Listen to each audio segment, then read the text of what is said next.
Eto mga boss panoorin nyo tong video natin hanggang sa matapos para masosolusyonan natin ang mga nagsasabi dyan na bakit matagal na sila na followers pero hindi pa rin sila napipili.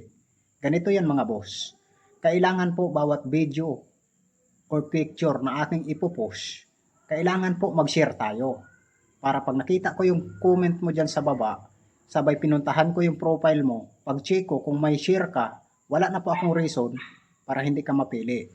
Kasi yun po yung kadalasan nating issue dito kung bakit hindi po kayo napipili. Alam nyo kung bakit.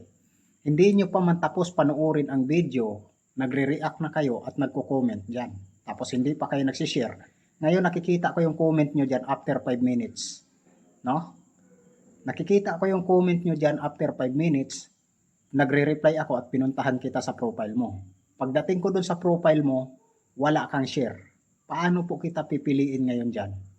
No? Paano po kita papadalhan ngayon dyan? Na hindi ka po nakapag-share sa video na ating pinopost o kaya picture. No?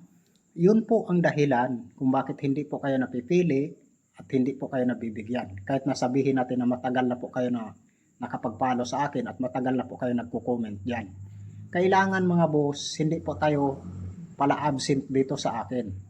Lagi ko po kayong nakikita. Paano ka po mapipili kung andito ka ngayon tapos susulpot ka na naman next week? No? Paano po kita mabibigyan? Kahit nasasabihin po kita na isang taon ka na po nakapalo sa akin, kung ganyan po yung ginagawa mo, hindi pa rin po kita bibigyan. Hindi ka po updated sa akin eh.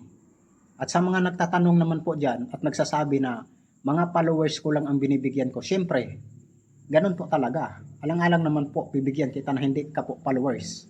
No? Yun lang po yun. Followers ko ang binibigyan ko lang talaga. Diba? Followers, sharer, at yung mga nanonood talaga dyan na ang hiling talaga ay mabibigyan ko.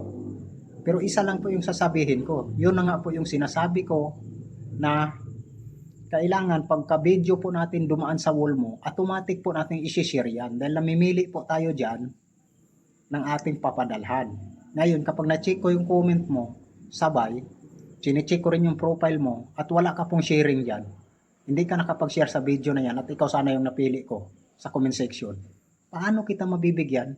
Imbis para na sa'yo, napupunta pa sa iba. So yun mga boss. Panoorin nyo muna kasi yung video bago tayo mag-react at mag-comment, mag-share. No? Huwag po tayong comment diretso, hindi pa tayo nakapag-share. Dahil kapag ganun po yung ginagawa natin, pag check ko po, hindi ka pa nakashare, hindi ka po mabibigyan. Yun lang po ang solusyon kung paano kita mabibigyan at mapipili dito sa aking pamimigay mga boss. No? Baka po sabihin ninyo na ang tagal ko na pong nagiging followers dyan. Isang taon na po ako nagiging followers dyan. Ang tanong, kapag dumaan ba yung video ko sa wall, automatic naka-like, naka-share, naka-comment ka dyan. No? Kasi ang comment po, yun po yung babasihan ko na pupuntahan po kita sa wall mo. Ngayon, pagdating ko sa wall mo, sa profile mo, i-check ko yan kung nakapag-share ka. Kung hindi ka nakapag-share, sorry ka na lang. Pero kung nakapag-share ka, mas maganda. Dahil may chance ka talaga na pipiliin kita at papadalhan kita. Gaya po nitong ating nangapili, sila po yung kadalasan pong nagsishare. Pagpunta ko po sa wall nila, andun na po yung ating video o kaya ating picture.